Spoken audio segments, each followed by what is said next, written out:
In Cuba, the cacique Hatui was made prisoner and condemned to be burnt. When he was tied to the stake, a Franciscan monk tried to convert him, promising him that if he would only embrace the Christian faith, he would be at once admitted to all the joys of paradise. "Are there any Spaniards in that land of happiness and joy of which you speak?" asked Hatui. "Yes," replied the monk, "but only those who have been just and good in their lives. The very best among them can have neither justice nor mercy," said the poor cacique. "I do not wish to go to any place where I should meet a single man of that accursed race." Does not this fact suffice to paint the degree of exasperation to which these unfortunate people had been driven? And these horrors were repeated wherever the Spaniards set foot. We will throw a veil over these atrocities practiced by men who thought themselves civilized, and who pretended that they wished to convert to Christianity, the religion preeminently of love and mercy, a race who were in reality less savage than themselves. In 1504, four vessels explored the Gulf of Eurabia. This was the first voyage in which Juan de la Cosa had the supreme command. This seems, too, to have been about the date of Hojda's third voyage, when he went to the territory of Coquibacoa, a voyage that certainly was made, as Humboldt says, but of which we have no clear account. In 1509, Juan Diaz de Solís, in concert with Vincent Yanez Pinzon, discovered a vast province, since known by the name of Yucatan. Though this expedition was not a very remarkable one in itself, says Robertson, it deserves to be noticed as it led to discoveries of the utmost importance. For the same reason, we must mention the voyage of Diego da Campo, who, being charged to sail round Cuba, was the first to ascertain the fact that it was a large island, Columbus having always regarded it as part of the continent. 2 years later, Juan Diaz de Solís and Vincent Pinzon, sailing southwards towards the equinoctial line, advanced as far as the 40 degrees of south latitude, and found, to their surprise, that the continent extended on their right hand even to this immense distance. They landed several times and took formal possession of the country, but could not found any colonies there, on account of the small resources they had at their command. The principal result of this voyage was the more exact knowledge which it gave of the extent of this part of the globe. Alonso de Hojda, whose adventures we have narrated above, was the first to think of founding a colony on the mainland. Although he had no means of his own, his courage and enterprising spirit soon gained him associates, who furnished him with the funds needed for carrying out his plans. With the same object, Diego de Nicusa, a rich colonist of Hispaniola, organized an expedition in 1509. King Ferdinand, who was always lavish of encouragements which cost little, gave both Hojda and Nicusa honorable titles and patents of nobility, but not a single maravedis, a Spanish coin. He also divided the newly discovered continent into 2 governments, of which one was to extend from Cape La Villa to the Gulf of Darien, and the other from the Gulf of Darien to Cape Gracias a Dios. The first was given to Hojda, the second to Nicusa. These 2 conquistadores had to deal with a population far less easy to manage than that of the Antilles. Determined to resist to the utmost the invasion of their country, they adopted means of resistance hitherto unknown to the Spaniards. Thus the strife became deadly. In a single engagement, 70 of Hojda's companions fell under the arrows of the savages, fearful weapons steeped in curare, so fatal a poison that the slightest wound was followed by death. Nicusa, on his side, had much difficulty in defending himself, and in spite of 2 considerable reinforcements from Cuba, the greater number of his followers perished during the year from wounds, fatigue, privations, or sickness. The survivors founded the small colony of Santa Maria el Antigua upon the Gulf of Darien, and placed it under the command of Balboa. Before we speak of Balboa's wonderful expedition, we must notice the discovery of a country that forms the most northerly side of that arc, cut so deeply into the continent, and which bears the name of the Gulf of Mexico. In 1502, Juan Ponce de Leon, a member of one of the oldest families in Spain, had arrived in Hispaniola with Ovando. He had assisted in its subjugation, and in 1508 had conquered the island of San Juan de Puerto Rico. Having learnt from the Indians that there existed a fountain in the island of Bimini, which possessed the miraculous power of restoring youth to all who drank of its waters, Ponce de Leon resolved to go in search of it. Infirmities must have been already creeping on him at 50 years of age, or he would scarcely have felt the need of trying this fountain. Ponce de Leon equipped 3 vessels at his own expense and set out from St. Germain in Puerto Rico on the 1st of March, 1512. He went first to the Lucian Islands, which he searched in vain, and then to the Bahamas. If he did not succeed in finding the fountain of youth which he sought so credulously, at least he had the satisfaction of discovering an apparently fertile tract of country, which he named Florida, either from his landing there on Palm Sunday, Pax Fleuris, or perhaps from its delightful aspect. Such a discovery would have contented many a traveler, but Ponce de Leon went from one island to another, tasting the water of every stream that he met with, without the satisfaction of seeing his white hair again becoming black or his wrinkles disappearing. After spending 6 months in this fruitless search, he was tired of playing the dupe, so giving up the business he returned to Puerto Rico on the 5th of October, leaving Perez de Ortubia and the pilot Antonio de Laminos to continue the search. Pierre Charlevoix says, he was the object of great ridicule when he returned in much suffering and looking older than when he set out. This voyage, so absurd in its motive but so fertile in its results, might well be considered to be simply imaginary, were it not vouched for by historians of such high repute as Peter Martyr, Oviedo, Herrera, and Garcilaso de la Vega. Vasco Núñez de Balboa, who was 15 years younger than Ponce de Leon, had come to America with bastardas and had settled in Hispaniola. He was only anxious for a safe refuge from his numerous creditors, being, as were so many of his fellow countrymen, deeply in debt, in spite of the repartimiento of Indians which had been allotted to him. Unfortunately for Balboa, a law had been passed forbidding any vessels bound for the mainland taking insolvent debtors on board, but his ingenuity was equal to this emergency, for he had himself rolled in an empty barrel to the vessel which was to carry Encisco to Darien. The chief of the expedition had no choice but to receive the brave adventurer who had joined him in this singular manner, and who never fled except from duns, as he soon proved on landing. The Spaniards, accustomed to find but little resistance from the natives of the Antilles, could not subjugate the fierce inhabitants of the mainland. On account of the dissensions that had arisen among themselves, they were obliged to take refuge at Santa Maria el Antigua, a settlement which Balboa, now elected commandant in place of Encisco, founded in Darien. If the personal bravery of Balboa, or the ferocity of Leoncillo his bloodhound, who was more dreaded than 20 armed men and received the same pay as a soldier, could have awed the Indians, Balboa would have also won their respect by his justice and comparative moderation, for he allowed no unnecessary cruelty. In the course of some years, he collected a great mass of most useful information with regard to that El Dorado, that land of gold, which he was destined never to reach himself, but the acquisition of which he did much to facilitate for his successors. It was in this way that he learnt the existence 6 suns away, 6 days' journey, of another sea, the Pacific Ocean, which washed the shores of Peru, a country where gold was found in large quantities. Balboa's character, which was as grand as those of Cortes and Pizarro, but who had not, as they, the time or opportunity to show the extraordinary qualities which he possessed, felt convinced that this information was most valuable, and that if he could carry out such a discovery, it would shed great luster on his name. He assembled a body of 190 volunteers, all valiant soldiers, and like himself, accustomed to all the chances of war, as well as acclimatized to the unhealthy effluvia of a marshy country, where fever, dysentery, and complaints of the liver were constantly present. Though the Isthmus of Darien is only 60 miles in width, it is divided into 2 parts by a chain of high mountains.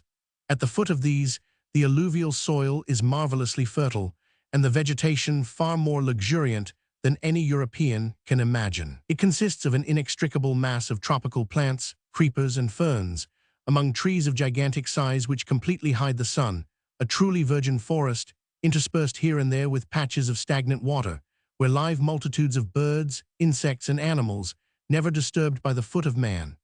A warm, moist atmosphere exists here which exhausts the strength and speedily saps the energy of any man, even the most robust. With all these obstacles, which nature seemed to have rejoiced in placing in Balboa's path, there was yet another no less formidable, and this was the resistance which the savage inhabitants of this inhospitable shore would offer to his progress. Balboa set out without caring for the risk he ran in the event of the guides and native auxiliaries proving faithless. He was escorted by 1,000 Indians as porters, and accompanied by a troop of those terrible bloodhounds which had acquired the taste for human flesh in Hispaniola. Of the tribes that he met with on his route, some fled into the mountains carrying their provisions with them, and others, taking advantage of the difficulties the land presented, tried to fight. Balboa, marching in the midst of his men, never sparing himself, sharing in their privations and rousing their courage, which would have failed more than once, was able to inspire them with so much enthusiasm for the object that was before them, that after 25 days of marching and fighting, they could see from the top of a mountain that vast Pacific Ocean, of which 4 days later Balboa, his drawn sword in one hand and the banner of Castile in the other, took possession in the name of the King of Spain. The part of the Pacific Ocean which he had reached is situated to the east of Panama and still bears the name of the Gulf of San Miguel, given to it by Balboa. The information he obtained from the neighboring caciques, whom he subjugated by force of arms, and from whom he obtained a considerable booty, agreed in every particular with what he had heard before he set out. A vast empire lay to the south, they said, so rich in gold that even the commonest instruments were made of it, where the domestic animals were llamas that had been tamed and trained to carry heavy burdens, and whose appearance in the native drawings resembled that of the camel. These interesting details, and the great quantity of pearls offered to Balboa, confirmed him in his idea that he must have reached the Asiatic countries described by Marco Polo, and that he could not be far from the empire of Cipango or Japan, of which the Venetian traveler had described the marvelous riches which were perpetually dazzling the eyes of these avaricious adventurers. Balboa discovering the Pacific Ocean. Balboa discovering the Pacific Ocean. Balboa several times crossed the Isthmus of Darien, and always in some fresh direction.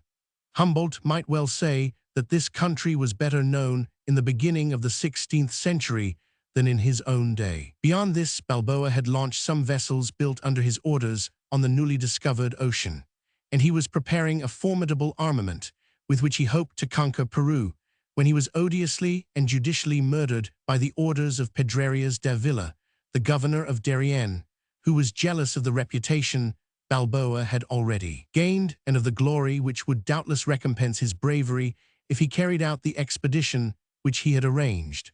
Thus, the conquest of Peru was retarded by at least 25 years, owing to the culpable jealousy of a man whose name has acquired, by Balboa's assassination, almost as wretched a celebrity as that of Erostratus. If we owe to Balboa the first authentic documents regarding Peru, another explorer was destined to furnish some not less important touching that vast Mexican empire, which had extended its sway over almost the whole of Central America. In 1518, Juan de Grijalva had been placed in command of a flotilla, consisting of 4 vessels, armed by Diego Velázquez, the conqueror of Cuba, which were destined to collect information upon Yucatan, cited the year before by Hernández de Cordova. Grijalva, accompanied by the pilot Iluminos, who had made the voyage to Florida with Ponce de Leon, had 200 men under his command. Amongst the volunteers was Bernal Diaz del Castillo, the clever author of a very interesting history of the conquest of Mexico, from which we shall borrow freely. After 13 days sailing, Grijalva reached the island of Cozumel on the coast of Yucatan, doubled the Cape of Catache, and entered the Bay of Campeche. He disembarked on the 10th of May at Patonchon, of which the inhabitants defended the town and citadel vigorously, in spite of their astonishment at the vessels, which they took for some kind of marine monsters, and their fear of the pale-faced men who hurled thunderbolts. 57 Spaniards were killed in the engagement, and many were wounded. This warm reception did not encourage Grijalva to make any long stay amongst this warlike people. He set sail again after anchoring for 4 days, took a westerly course along the coast of Mexico, and on the 19th of May entered a river named by the natives the Tabasco, where he soon found himself surrounded by a fleet of 50 native boats filled with warriors ready for the conflict. But thanks to Grijalva's prudence and the amicable demonstrations which he made, peace was not disturbed. He made them understand, writes Bernal Dias, that we were the subjects of a powerful emperor called Don Carlos, and that it would be greatly to their advantage if they also would acknowledge him as their master. They replied that they had a sovereign already, and were at a loss to understand why we, who had only just arrived, and who knew so little of them, should offer them another king. This reply was scarcely that of a savage. In exchange for some worthless European trinkets, the Spaniards obtained some yucca bread, copal gum, pieces of gold worked into the shape of fishes or birds, and garments made of cotton, which had been woven in the country. As the natives who had been taken on board at Cape Cotach did not perfectly understand the language spoken by the inhabitants of Tabasco, the stay here was but of short duration, and the ships again put to sea. They passed the mouth of the Rio Guatzacolco, the snowy peaks of the San Martin Mountains being seen in the distance, and they anchored at the mouth of a river, which was called Rio de las Banderas, from the number of white banners displayed by the natives to show their friendly feeling towards the newcomers. When Grijalva landed, he was received with the same honor as the Indians paid to their gods. They burnt copal incense before him and laid at his feet more than 1,500 piastres worth of small gold jewels, as well as green pearls and copper hatchets. After taking formal possession of the country, the Spaniards landed on an island called Los Sacrificios Island, from a sort of altar which they found there placed at the top of several steps, upon which lay the bodies of 5 Indians sacrificed since the preceding evening. Their bodies were cut open, their hearts torn out, and both legs and arms cut off. Leaving this revolting spectacle, they went to another small island, which received the name of San Juan, being discovered on St. John's Day. To this they added the word Culua, which they heard used by the natives of these shores. But Culua was the ancient name for Mexico, and this island of San Juan de Culua is now known as St. John de Loa.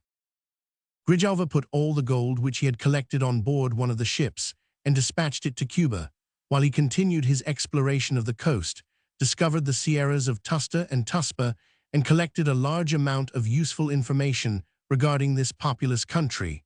On arriving at the Rio Panuco, he was attacked by a flotilla of native vessels and had much difficulty in defending himself against their attacks. This expedition was nearly over, for provisions were running short, and the vessels were in a very bad state. The volunteers were many of them sick and wounded, and even had they been in good health, their numbers were too small to make it safe to leave them among these warlike people, even under the shelter of fortifications. Besides, the leaders of the expedition no longer acted in concert. So, after repairing the largest of the vessels in the Rio Tonala, where Bernal Dias boasts of having sown the first orange pips which were ever brought to Mexico, the Spaniards set out for Santiago in Cuba, where they arrived on the 15th of November after a cruise of 7 months, not 45 days, as M. Ferdinand Denis asserts in the Biographie d'Idot, and as M. Ed. Charton repeats in his Voyageurs Anciens et Modernes. The results obtained from this voyage were considerable. For the first time, the long line of coast, which forms the peninsula of Yucatan, the Bay of Campeche, and the base of the Gulf of Mexico, had been explored continuously from cape to cape. Not only had it been proved beyond doubt that Yucatan was not an island as they had believed, but much and reliable information had been collected with regard to the existence of the rich and powerful empire of Mexico. The explorers had been much struck with the marks of a more advanced civilization than that existing in the Antilles, with the superiority of the architecture, the skillful cultivation of the land, the fine texture of the cotton garments, and the delicacy of finish of the golden ornaments worn by the Indians. All this combined to increase the thirst for riches among the Spaniards of Cuba, and to urge them on like modern Argonauts to the conquest of this new golden fleece. Grijalva was not destined to reap the fruits of his perilous and at the same time intelligent voyage, which threw so new a light on Indian civilization. The sic vas, non vobis of the poet was once again to find an exemplification in this circumstance. Chapter 2. The Conquerors of Central America. Ferdinand Cortés, his character, his appointment, preparations for the expedition, and attempts of Velázquez to stop it, landing at Vera Cruz, Mexico, and the Emperor Montezuma. The Republic of Tlaxcala march upon Mexico. The emperor is made prisoner. Narvaez defeated. The Noche Triste, Battle of Otumba. The second siege and taking of Mexico. Expedition to Honduras. Voyage to Spain. Expeditions on the Pacific Ocean. Second voyage of Cortés to Spain. His death. Velázquez had not waited for Grijalva's return before sending off to Spain the rich products of the countries discovered by the latter, and at the same time soliciting from the Council of the Indies, as well as from the Bishop of Burgos, an addition to his authority, that he might attempt the conquest of these countries. At the same time, he fitted out a new armament proportioned to the dangers and importance of the undertaking that he proposed. But though it was comparatively easy for Velázquez to collect the necessary material and men, it was far more difficult for him, whom an old writer describes as niggardly, credulous, and suspicious in disposition, to choose a fit leader. He wished, indeed, to find one who should combine qualities nearly always incompatible, high courage and great talent, without which there was no chance of success, with at the same time sufficient docility and submissiveness to do nothing without orders, and to leave to him who incurred no risk, any glory and success which might attend the enterprise. Some who were brave and enterprising would not be treated as mere machines. Others who were more docile or more cunning lacked the qualities required to ensure the success of so vast an enterprise. Among the former were some of Grijalva's companions who wished that he should be made commander, while the latter preferred Agustin Bermudez or Bernardino Velázquez. While this was pending, the governor's secretary, Andrés de Duero, and Amador de Larez, the controller of Cuba, both favorites of Velázquez, made an arrangement with a Spanish nobleman named Ferdinand Cortés that if they could obtain the appointment for him, they should be allowed a share in his gains. Bernal Diaz says, "They praised Cortés so highly and pointed him out in such flattering terms as the very man fitted to fill the vacant post, adding that he was brave and certainly very faithful to Velázquez, to whom he was son-in-law, that he allowed himself to be persuaded, and Cortés was nominated Captain General. As Andrés de Duero was the governor's secretary, he hastened to formulate the powers in a deed, making them very ample, as Cortés desired, and brought it to him duly signed. Had Velázquez been gifted with the power of looking into the future, Cortés was certainly not the man he would have chosen. Ferdinand Cortés. Ferdinand Cortés. From an old print. Cortés was born at Medellin in Estremadura in 1485, of an ancient but slenderly endowed family. After studying at Salamanca for some time, he returned to his native town, but the quiet, monotonous life there was little suited to his restless and capricious temper, and he soon started for America, reckoning upon the protection of his relation Ovando, the governor of Hispaniola. His expectations were fully realized, and he held several honorable and lucrative posts, without counting that, between times, he joined in several expeditions against the natives. If he became in this manner initiated into the Indian system of tactics, so also, unfortunately, did he grow familiar with those acts of cruelty which have too often stained the Castilian name. He accompanied Diego de Velázquez in his Cuban expedition in 1511, and here he distinguished himself so highly that, notwithstanding certain disagreements with his chief, a large grant of land as well as of Indians was made to him as a recognition of his services. Cortés amassed the sum of 3,000 castellanos in the course of a few years by his industry and frugality, a large sum for one in his position, but his chief recommendations in the eyes of Andrés de Duero and Amador de Sars, his two patrons, were his activity, his well-known prudence, his decision of character, and the power of gaining the confidence of all with whom he was brought into contact. In addition to all this, he was of imposing stature and appearance, very athletic, and possessed powers of endurance, remarkable even among the hardy adventurers who were accustomed to brave all kinds of hardships. As soon as Cortés had received his commission, which he did with every mark of respectful gratitude, he set up a banner at the door of his house, made of black velvet embroidered in gold, bearing the device of a red cross in the midst of blue and white flames, and below this motto in Latin: "Friends, let us follow the cross, and if we have faith, we shall overcome by this sign." He concentrated the whole force of his powerful mind upon the means to make the enterprise a success. Even his most intimate friends were astonished at his enthusiasm in preparing for it. He not only gave the whole of the money which he possessed towards arming the fleet, but he charged part on his estate and borrowed considerable sums from his friends to purchase vessels, provisions, munitions of war, and horses.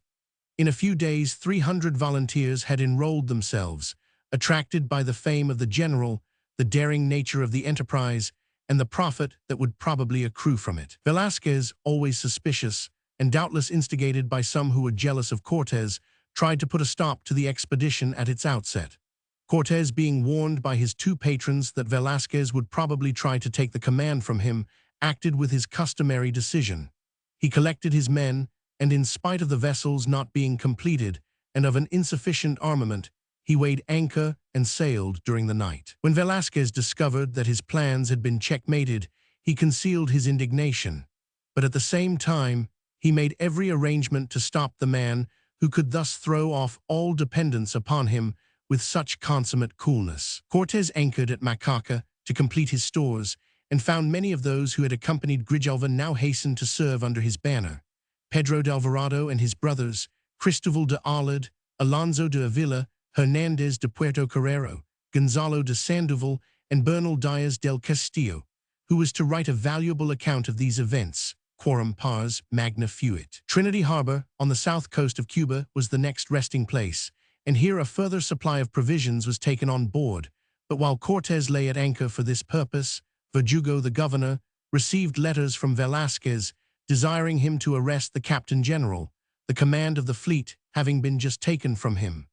This bold step would have endangered the safety of the town, so Verdugo refrained from executing the order. Cortés sailed away to Havana in order to enlist some new adherents, while his lieutenant Alvarado went overland to the port where the last preparations were made. Although Velázquez was unsuccessful in his first attempt, he again sent an order to arrest Cortés, but Pedro Barba, the governor, felt the impossibility of executing the order in the midst of soldiers who, as Bernal Diaz says, would willingly have given their lives to save Cortés. At length, having recalled the volunteers by beat of drum and taken on board all that appeared necessary, Cortés set sail on the 18th February, 1519, with 11 ships, the largest being of 100 tons, 110 sailors, 553 soldiers, 13 of whom were arquebusiers, 200 Indians from the island, and some women for domestic work. The real strength of the armament lay in the 10 pieces of artillery, the 4 falconets provided with an ample supply of ammunition, and the 16 horses which had been obtained at great expense. It was with these almost miserable means, which, however, had given Cortés much trouble to collect, that he prepared to wage war with a sovereign whose dominions were of greater extent than those appertaining to the King of Spain, an enterprise from which he would have turned back if he had foreseen half its difficulties. But long ago a poet said, "Fortune smiles on those who dare." After encountering a very severe storm, the fleet touched at the island of Cozumel, where they found that the inhabitants had embraced Christianity, either from fear of the Spaniards or from finding the inability of their gods to help them. Just as the fleet was about to leave the island, Cortés had the good fortune to meet with a Spaniard named Geronimo d'Aguilar, who had been kept a prisoner by the Indians for 8 years. During that time, he had learnt the Indian language perfectly. He was as prudent as he was clever, and when he joined the expedition, he was of the greatest use as an interpreter. After doubling Cape Catache, Cortés sailed down the Bay of Campeche, past Potonchan, and entered the Rio Tabasco, hoping to meet with as friendly a reception there as Grijalva had done, and also to collect an equally large quantity of gold. But he found a great change had taken place in the feelings of the natives, and he was obliged to employ force. In spite of the bravery and numerical superiority of the Indians, the Spaniards overcame them in several engagements, thanks to the terror caused by the reports of their firearms and the sight of the cavalry, whom the Indians took for supernatural beings. The Indians lost a large number of men in these engagements, while among the Spaniards 2 were killed, and 14 men and several horses wounded.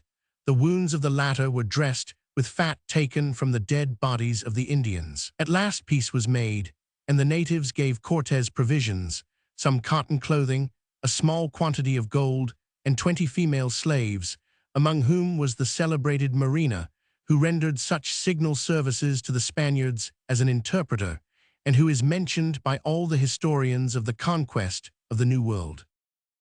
Cortés receives provisions, clothing, a little gold, and 20 female slaves. Cortés receives provisions, clothing, a little gold, and 20 female slaves. Cortés continued on a westerly course, seeking a suitable place for landing, but he could find none until he reached St. John d'Ulloa. The fleet had scarcely cast anchor before a canoe made its way fearlessly to the admiral's vessel, and here Marina, who was of Aztec origin, was of the greatest use in telling Cortés that the Indians of this part of the country were the subjects of a great empire, and that their province was one recently added to it by conquest. Their monarch, named Moctezuma, better known under the name of Montezuma, lived in Tenochtitlan, or Mexico, nearly 210 miles away in the interior.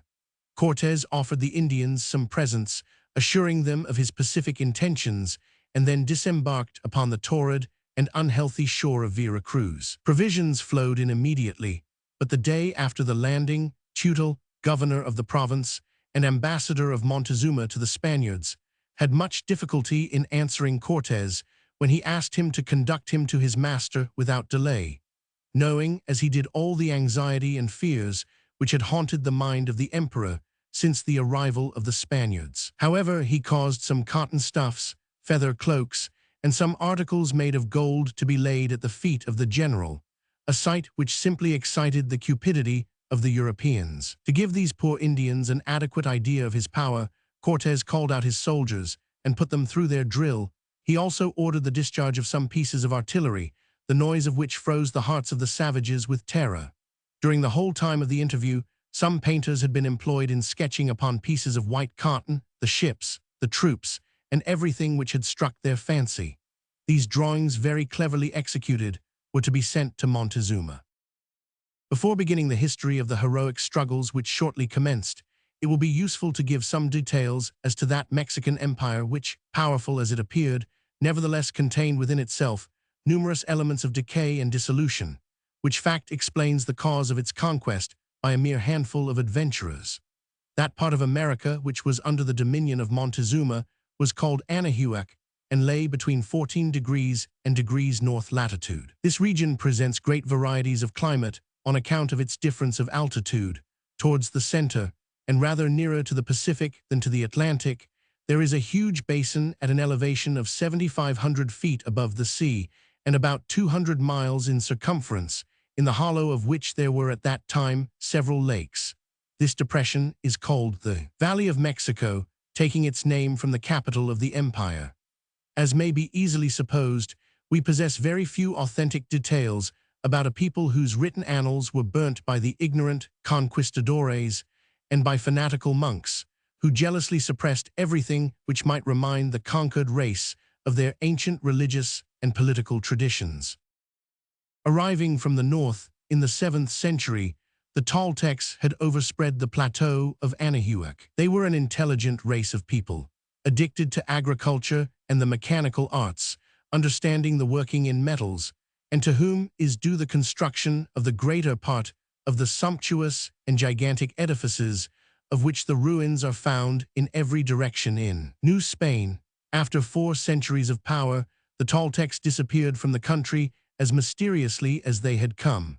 A century later, they were replaced by a savage tribe from the northwest, who were soon followed by more civilized races, speaking apparently the Toltec language. The most celebrated of these tribes were the Aztecs and the Alcolhues or Tezcucans, who assimilated themselves easily with the tincture of civilization which remained in the country with the last of the Toltecs. The Aztecs, after a series of migrations and wars, settled themselves in 1326 in the Valley of Mexico, where they built their capital Tenochtitlan. A treaty of alliance, both offensive and defensive, was entered into between the states of Mexico, Tezcuco, and Tlacopan, and was rigorously observed for a whole century. In consequence of this, the Aztec civilization, which had been at first bounded by the extent of the valley, spread on all sides, and soon was limited only by the Pacific and Atlantic Oceans. In a short time, these people had reached a higher degree of civilization than any other tribe in the New World. The rights of property were recognized in Mexico, commerce flourished there, and 3 kinds of coin in circulation provided the ordinary mechanism of exchange. There was a well-organized police, and a system of relays which worked with perfect regularity and enabled the sovereign to transmit his orders with rapidity from one end of the empire to the other. The number and beauty of the towns, the great size of the palaces, temples, and fortresses indicated an advanced civilization, which presented a singular contrast to the ferocious manners of the Aztecs. Their polytheistic religion was in the highest degree barbarous and sanguinary. The priests formed a very numerous body and exercised great influence even over political affairs. Side by side with rites similar to those of Christians, such as baptism and confession, the religion presented a tissue of the most absurd and bloody superstitions. The offering up of human sacrifices, adopted at the beginning of the 14th century and used at first very sparingly, had soon become so frequent that the number of victims immolated each year, and drawn chiefly from the conquered nations, amounted to 20,000, while under certain circumstances the number was much larger. Thus, in 1486, at the inauguration of the Temple of Huitzilopochtli, 70,000 captives perished in a single day. The government of Mexico was monarchical. At first, the imperial power had been carefully limited, but it had increased with the various conquests and had become despotic. The sovereign was always chosen out of the same family, and his accession was marked by the offering up of numerous human sacrifices. The Emperor Montezuma belonged to the sacerdotal caste, and in consequence, his power received some unwanted development. The result of his numerous wars had been the extension of his frontiers and the subjugation of various nations. These latter welcomed the Spaniards with eagerness, thinking that their dominion must surely be less oppressive and less cruel than that of the Aztecs.